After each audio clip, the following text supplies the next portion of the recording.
the way, it's time to talk about your game plan. A lot of us won't be heading to New Orleans for the big game.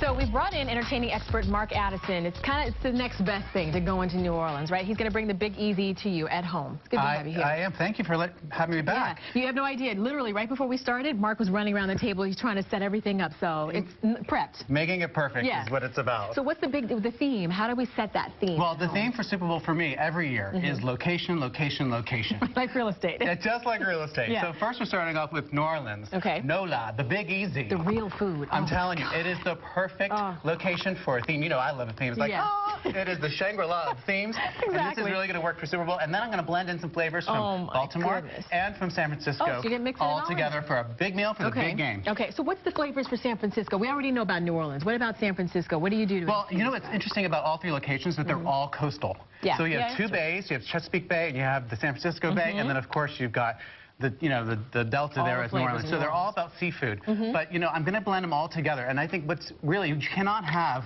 a New Orleans flavor or a football flavor without adding Tabasco. Now, Tabasco peppers are indigenous. Well, they've been planted in Louisiana since the 1840s. Oh, my gosh. And Tabasco is the leading. And they have this really cute packaging. I just wanted to show this to you.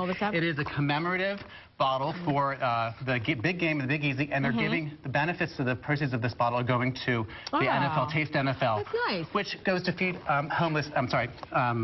end hunger in America. I like that. Tabasco.com. So I'm going to be prepping it all the way through this entire thing. So we're starting with jambalaya, which is a great New Orleans favorite. You have to get to that. Mark gave me a spoon, so he gave me permission to taste. You have permission to taste everything. And the interesting about that is that it came from the history of jambalaya is that someone came to an inn late one night and said, throw something together, and they literally threw that together, so there we have jambalaya. It's a mixture of a little bit of everything. It is, and it has andouille sausage, and I use Smithfield andouille sausage because it's naturally cased, and it gives a nice, bright bunch to it. Really good, These are both great one-pot meals because you want to make sure you get out of the kitchen and back in the game. Right. And this is a classic red beans and rice.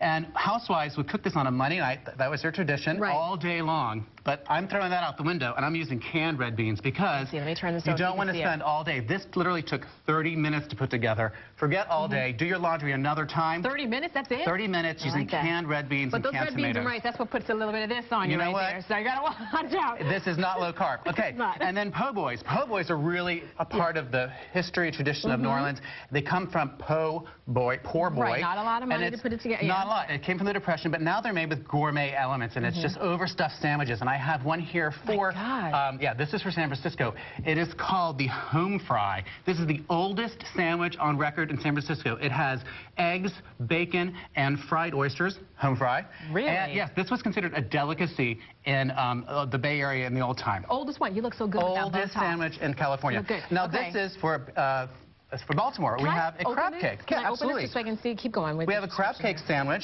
and Baltimore is known for crab cakes. Chesapeake Bay, best crabs ever. And then have a little remoulade and a little bit of coleslaw on the bottom of it, and they're served on a nice crunchy roll. This is serious business right here, Mark. And for sides, we're thinking outside of the spud, all together. Okay, we're gonna have pierogi fries. Do you know what pierogis are? No, I don't, but they look good. Pierogis are the perfect marriage between pasta and potato. Okay. So delicious. And these are Mrs. T's mini pierogis. They're cheddar cheese and potato flavor. I fry them up, and I dust them with a little bit of seasoning, and I'm pairing them with a green goddess dressing for San Francisco 49ers, and a remoulade, which is the classic Cajun dipping sauce. This is why you plan parties and not me, because I sure would have had maybe one or two of these items at the table. It's all about bringing the culture and the history to life, and then blending it all together, because that's what New Orleans is, a fusion. Drinks. Bloody Marys. I can't have a football party without a Bloody Mary. I'm sorry. And also have fun with your Bloody Marys and tie them into the food. So I have a bacon Bloody Mary here, and I'm all about the skewers, because this is like a meal on a stick right here. So bacon Bloody Mary. I have an oyster Bloody Mary, so I have some more of my fried oysters, and of course a Cajun shrimp. You got all Bloody three Mary. of their covered all in there. three in there, and it's all about the rim too. I use a very special rim. What's on the rim? It's a little Old Bay seasoning, some salt, some pepper. Fantastic mixture. Now we got to have some more drinks for the teams, right? So it's all about drinking on the game. So the Hurricane is the official drink of the French Quarter, right? It was created by, Hurricane. It was created by Pat O'Brien, and it's basically a daiquiri. So it's shaved ice and a liquor with a little bit of fruit juice. Now that one is the Baltimore Raven. It's the Raven. It's got a little bit of gin, and this gin comes. It's got some punch to it. I like that. It is. It's a Chesapeake gin, and it's from the area. And then I've got another drink here, which is I call the Gold Rush. And this is coming from, this is a whiskey sour kind of taste to it. Exactly. And speaking of rush, I hate to rush you because we got to eat this food, but we got to get over to the kitchen now because there's more food here. Thank you. You did a great job. Okay, you can find a lot more entertaining ideas for Super Bowl 47 on Mark's website. It's Mark Addison.